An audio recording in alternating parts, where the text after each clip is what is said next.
Good morning. Today I'm out in a vernal pool with Maisy.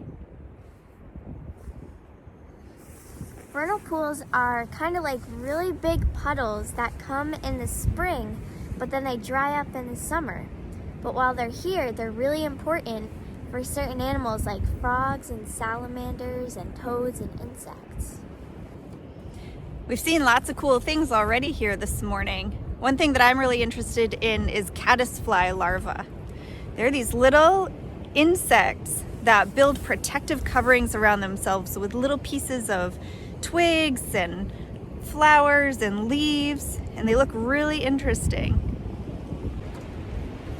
Yeah, caddisfly larvae kind of creep me out a little bit, but I really love frogs, and I want to share some things with you about them. If you listen, you can hear a frog singing behind me.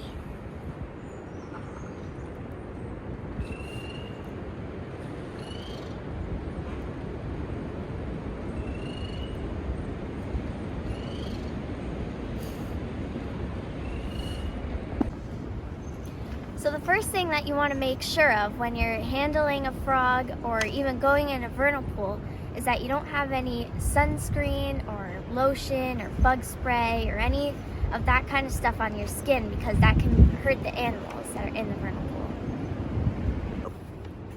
Every year, frogs go through their life cycles. They lay thousands of eggs, and today we can see that the eggs have hatched, and there's tons and tons of little tiny tadpoles that are swimming around in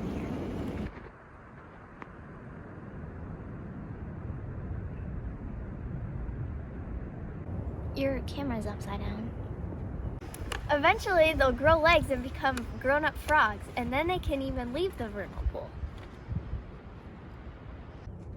But then when winter comes and the weather gets very cold, the frogs will actually freeze solid for several months.